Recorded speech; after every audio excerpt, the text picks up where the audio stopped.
Дүниежүзі жолдарының құрамдас бөлігі болып табылатын Қазақстан темір жолының жарты ғасырдан астам тарихы бар. 1964 жылы Жаңаөзен Маңғышлақ арасындағы темір жол желісі басталды десек, 1967 жылы 6 қарашада жол іске қосылып, Маңғышлақ станциясы ашылды.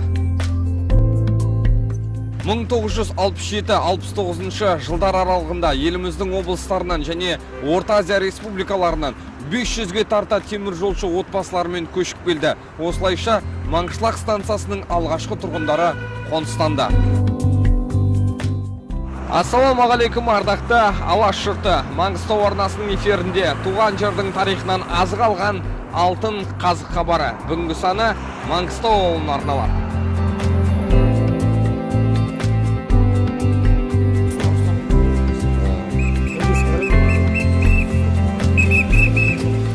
Жылдар бойы Маңғышлақ станциясы атанған бұл елді мекен мұнайлы ауданының ашылуына байланысты Маңғыстау ауылы болып, 2007 жылдың 4 маусымында елбасының нөмірі 338 жарлығымен өзгерген болатын. Ауыл Ақтау қаласының шығысында 15 шақырым қашықтықта орналасқан. Қазіргі аумағы 3000 гектар. Халық саны 29400. Маңғыстау ауылының құрамына Маңғыстау 1, 2, 3, Маңғыстау 4-5 тұрғын үй массивтері кіреді.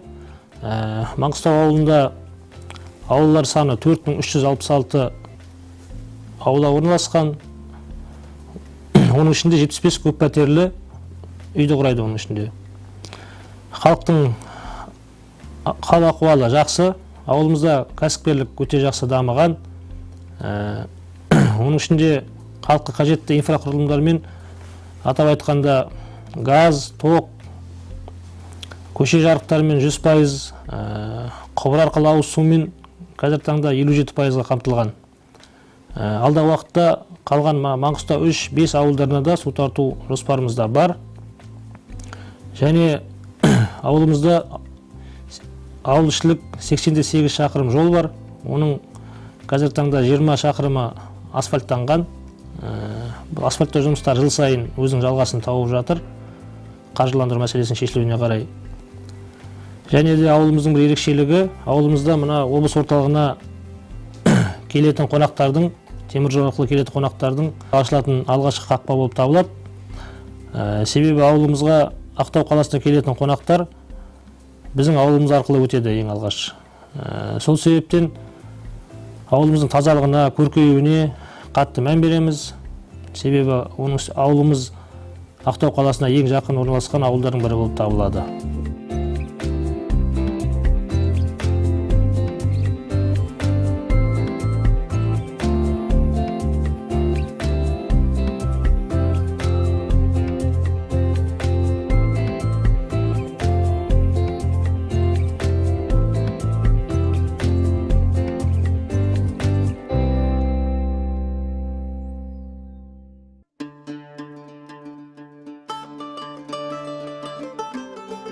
Ауыл адамзаттың кең дүние есігін ашып, өмірге келген жері. Бізге дейін сан толқын ұрпақтың кіндік қаны мен маңдай тері тамған киелі мекені. Дүниедегі ең құдіретті ана болса, ауылда барлық халықтың анасы, тіршіліктің нәрі. Осында менің, осында туыс бауырым, ағайын туыс, бірге өскен қауымым. Мәртебең биік болсыншы алтын мекенім, Маңғыстау маңы, Маңғыстау деген ауылым.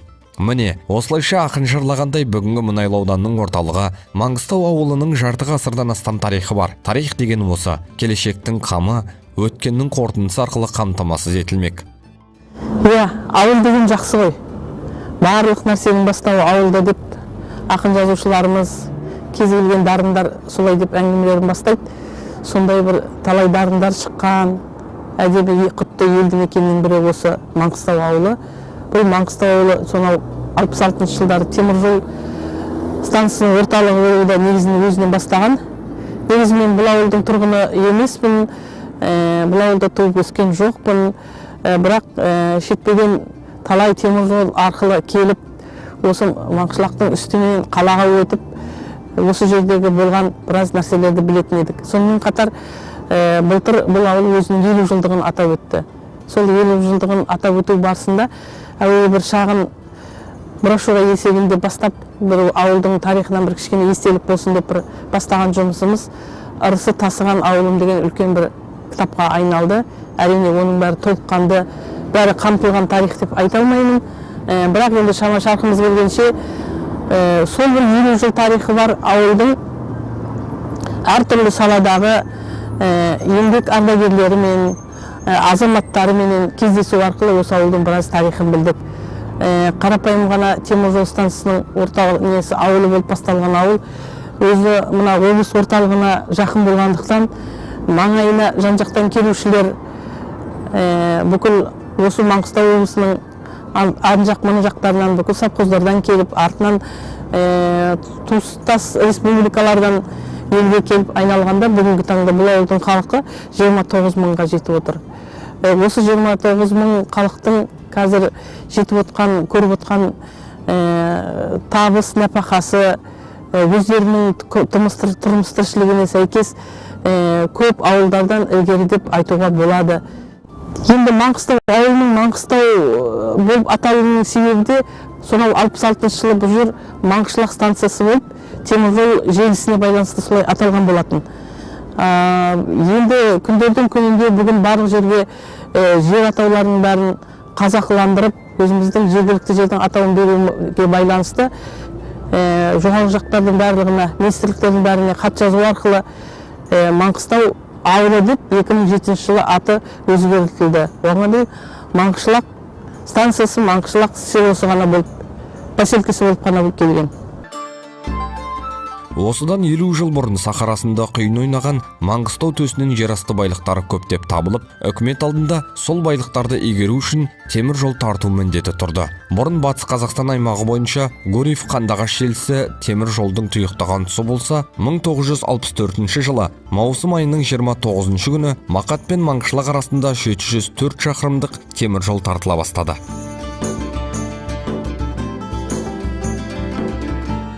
Осы Маңғыстауға келгелі 52 жылдан асып баратыр. Алғашқы инженер маман болып, осында жолдаумен келген болатынмын.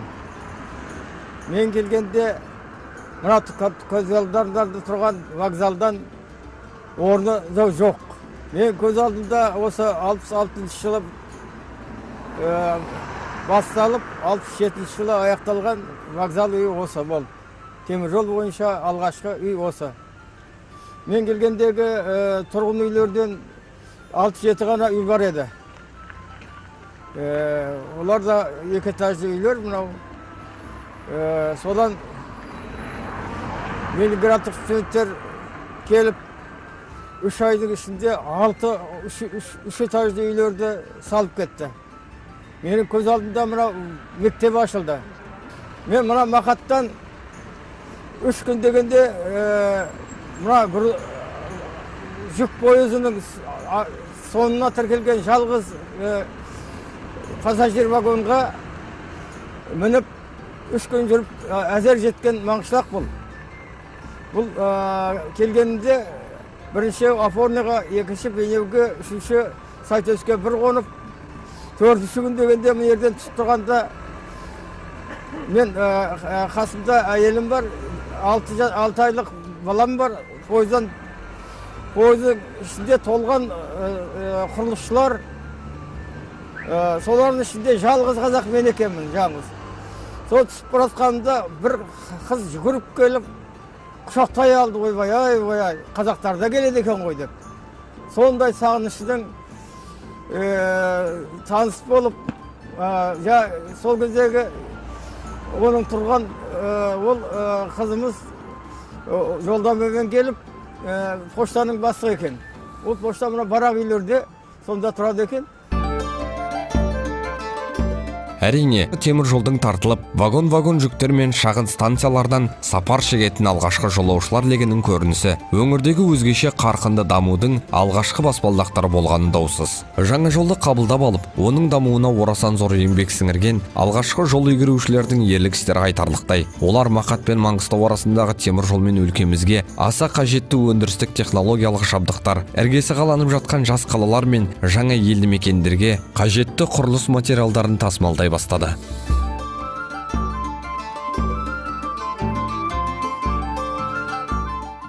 станцияның дамығанының біз куәгері болдық. Мен осы жерде 93 жылдан бері қарай жұмыс жасап, 14 жыл темір жолды басқардым. Сондықтан да темір жол станцияның қалай дамығаны көз алдымызда өтті. Құдайға шүкір, енді қазір үлкен станция болды. Кезінде 93 жылы осы бірақ әкімшілік болды Маңғыстау. Сонда 26 мың халық болса, бүгін ауданның орталығына айналып, ауданда 150 мың халық тұрады. Ал бүгінгі күні бұл ауылдың келбеті мүлдем өзгерді. Біріншіден неге? Біріншіден бұл мына облысқа жақын болғаннан кейін қалаға. Не дегенмен де бұл басқа аудандардың орталығына қарағанда бұл арада бір қалаға ұқсастық бар, жақын болғаннан кейін. Сондықтан барлық мынау салынып жатқан мекемелер болсын, болмаса мынау көшелер, әртүрлі мынау жарық жүйелері барлығы да сол қалаға еліктеушілік үлкен орын алып, сондықтан бүгінгі күні біздің Маңғыстау кенті біздің облысымыздағы үлкен бір кенттің біреуі, және жаңаша қалыптасқан кент.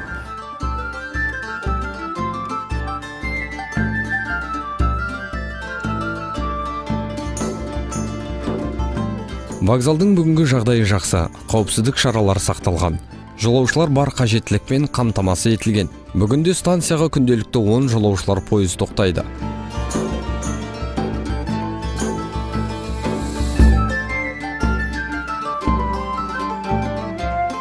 Бүгінгі таңда Маңғыстау вокзалы ішінде жолаушыларға, келіп кетуші жолаушыларға, мүмкіндігі шектеулі жолаушыларға барлық қызметтер көрсетілген. Оның ішінде буфет, асхана, жолаушылар тағам ішетін, ана мен бала бөлмесі қарастырылған.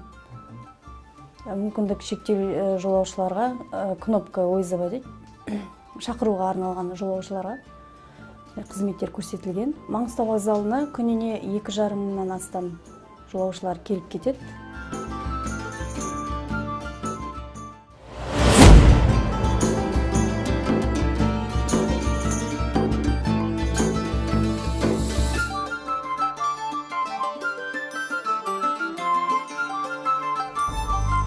Күні кеше бос дала болып жатқан Маңғышлақтың теміржол орталығы мен қалашыққа айналуына орай мұнда тұрғын үйлер, азық-түлік және шаруашылық дүкендері, асхана, вокзал және көптеп салынған ғимараттар. Солардың бірі сол заманда салынған ең алғашқы мектептің жанында біз қазір тұр.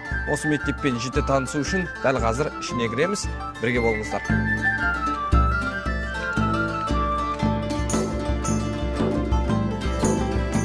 Ауылдағы мектептің тарихы сонау 1966 жылдан бастау алады. Темір жолшылардың балаларына білім, тәрбие берушілер сол кезде 17 мұғалім, бір тәлімгер, бір тәрбиешімен басталса, бүгінде білім ордасының 130 тәрбиешісі бар. 1170 бала оқиды. Шәкірттер алғыр, озат. Статистика бойынша облысымызда 137 мектеп болса, бұл мектеп білім сапасынан 6-шы орынға жайғасқан. Маңғыстау ауданындағы жалпы бірінші мектептің тарихы сонау 1966 жылдан басталған. Бұл 1966 жылы ашылған қара шаңырақ. Содан бері міне 2016 жылы 50 жыл болды. 52 жылға аяқ басып жатырмыз. Ол жылдар 1966 жылы әуелде ашылғанда теміржолшылардың балдарына арналып орыс қазақ мектебі тек 7 сыныптан ғана құралған, 7 сынып болған. Артынан 1968 жылы бұл 10-шы сынып болып қайтадан жабдықталып, содан бері міне 52 жыл өмір сүріп келе жатқан мектеп. Тарихы терең, өнегелі білім ордасы. Сол кезде темір жолшылардың балалары осы мектептен дәріс алды ғой? Иә, темір жолшылардың балдары осы мектептен әртүрлі разъездің балдары оқыған және мектеп интернат болған. Бұның жанында интернатта болған ол кездерде. Солай ашылған мектеп. Басында орыс қазақ екі тілінде болды. Орыс қазақ екі тілінде болды. Иә, бері келгенше 1996-ға дейін бұл орыс қазақ екі тілде болған мектеп. Неше атаулары бар. Қазіргі таңда нөмірі 1-ші жалпы орта мектеп болып аталады. Мынау енді біздің мектептің ұлылықтың басында ұстаз тұрар. Ұстаздарымыздың жақсы білікті спорттан жетістіктерінің, оқу озаттарының, осы мынау мақтаныш тақтамыз, келесіде мында бастауыш сынып оқушыларының міне білім негізі бастауышта деп оқу озаттары, одан кейін бұл мектепте алтын белгі иегерлері осы аудан болғалы 2008 жылы аудан қалыптасты, содан бері 2007 жылы содан бергі міне мынау шыққан алтын белгілеріміз. Алтын белгі иелері, иә, алтын белгі иегерлері. Осы мектептің түлектері. Осы мектептің. Бұдан да басқа түлектер біздің әр салада орналасқан. Қанша түлек бар, мысалы атағын салып, қазіргі мына ауылдық әкімі Қалқатай баламыз, оның орынбасары Бекболат баламыз, осының бәрі осы мектептің түлектері. Иә, біздің шәкірттеріміз, біздің мектептің түлектері.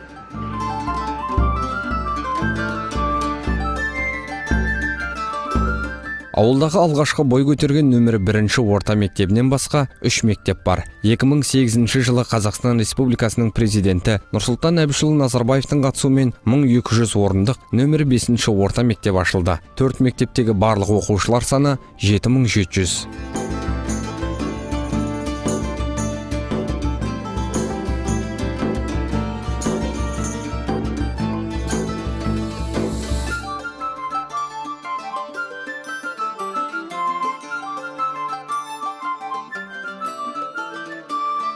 Ауыл тарихымен сабақтасқан Маңғыстау ауылдық ауруханасы 1967 жылы нөмірі 6-шы теміржол тораптық ауруханасы болып құрылған. 1997 жылы теміржол тораптық ауруханасы жабылып, облыстық денсаулық сақтау басқармасының қарауына беріліп, 40 төсектік аурухана болып қайта ашылады. 2007 жылы Мұнайлы ауданының ашылуына байланысты Мұнайлы аудандық орталық ауруханасы болып қайта ашылады. Қазір мұнда 5 дәрігер, 19 мейірбике, 11 кіші буын мейірбике жұмыс жасайды.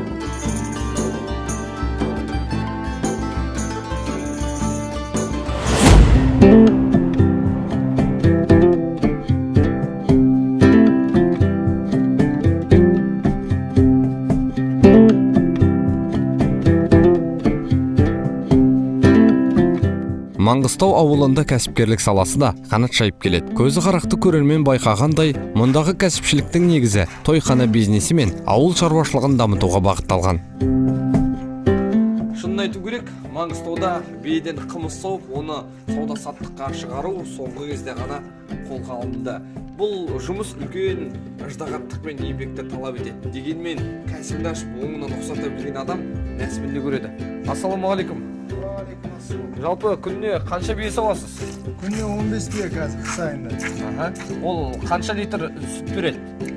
Қазір қыс айында енді 20 литрдей ғой. Көп бермейді, аз. Уже өйткені көктемде туады бұлардың бәрі қайтадан. Енді бұны сұраныс бар ма қазір? Сұраныс қазір емге ішіп кетеді, бұның бәрін тауысып кетеді ем үшін. Бірден сауған күйінде, сауған күйінде қазір қымызға ауысып жатқан жоқ ашы. Бұл жылқының сүті несімен ерекше деп айта аласыз жалпы? Жылқының сүті қазір асқазандағы біраз жараларды емдеп жазып жатыр. Сол сауған бойда ішкен саумал деп айтып жатыр, сол мынау енді. Қазір ем болып тұр ғой осы. Сауған күйінде ысылай ішу, бұл асқазанға үлкен ем, Асқазанға бүкіл ішкі құрылысқа ем бұл. Жылқының сүті. Ең артықшылығы сода.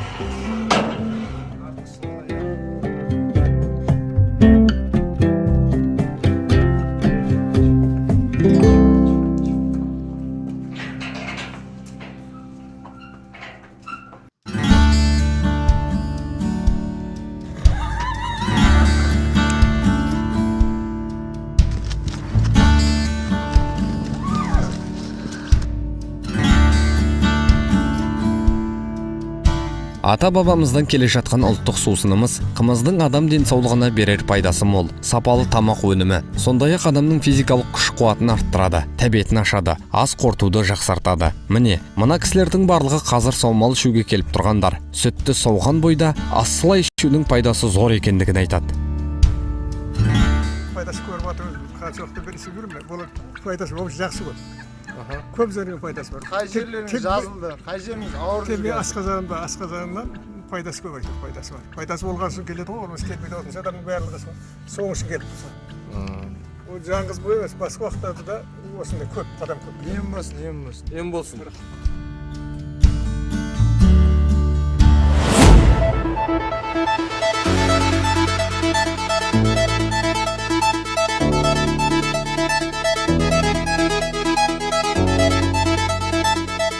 Міне, дәл осындай ауылдың дәмі, құнары мол табиғи өнімді тұтынып, салауатты өмір салтын серік еткен балалар мен жасөспірімдердің, сонымен қатар жастардың денсаулығын нығайтуға және жан-жақты дене жетілуіне бағытталған дене шынықтыру, сауықтыру, тәрбие жұмысы жүзеге асырылуда. Соның бір айғағы Маңғыстау ауылдық балалар және жасөспірімдер спорт мектебінің жұмысы қарқынды. Бүгінде көптеген жетістікке жеткен спорт мектебінің директоры де кезінде осы залда жаттыққан. Біздің Мұнайлы ауданында Маңғышлақ ауылында спорт мектебінің 30 жыл тарихы бар. Бұл мектеп спорт мектебі 1989 жылы ашылды. Ол кездері мен жас бапкер ретінде бокстан келдім. Ол кездерде мұнда футбол және бокс секциялары ғана болды. Қазіргі таңда біздің мектебіміздің 11 спорт түрінен 41 топ. Bunun için атап айтсақ, бокс, каратэ-до, футбол, волейбол, баскетбол, сығымдап темір көтеру, еркін күрес, дзюдо, қазақша күрес, самбо.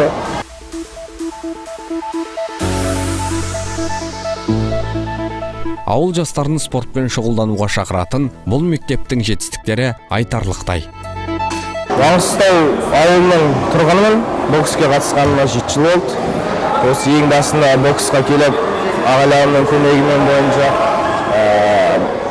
біріншілік жарыстарға, Маңғыстау облысының біріншілік облыстарына қатысып, содан кейін республикалық жарыстарға шығып, халықаралық дәрежедегі жарыстарға шығып, соның барлығы мен ойлаймын тренерлерінің, бапкерлерінің көмегі деп. 2016 жылы осы бапкерлерінің арқасымен, бапкерлерінің көмегімен бірге Қазақстан Республикасының чемпион болып, соның барлығы бапкерлерінің еңбегі деп ойлаймын. Осылай тоқтап қалмай, осы жылда келесі жылдар жақсы нәтижелермен көрсетіп, осы Маңғыстау ауылының атын шығарамын.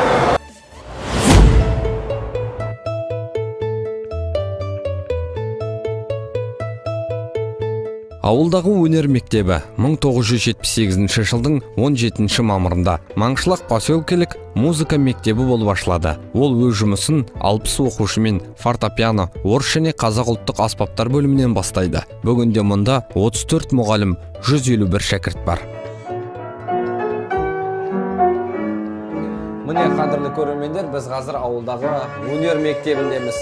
Бұл мектепте сабақтың домбыра, фортепиано, өздеріңіз көріп тұрғандай қобыз сынды дәстүрлі ән, жыр, терме, би, хореография сынды сабақтардан шәкірттерге дәріс береді.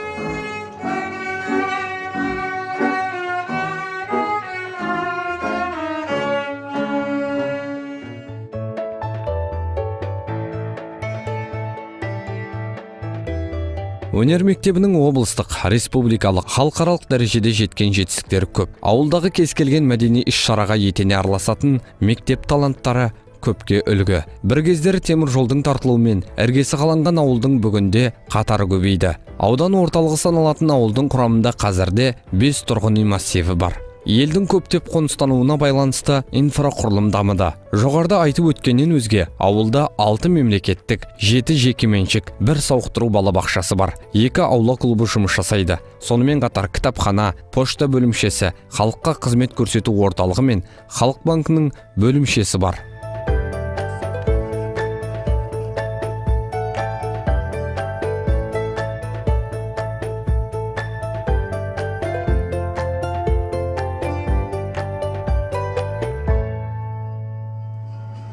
Міне қадірлі көрермен, осылайша Мұнайлы ауданының орталығы айналған Маңғыстау ауылына арналған хабарымыз осымен тәмам. Ендеше алтын қасықтың келесі санында көріскенше аман сау болыңыздар.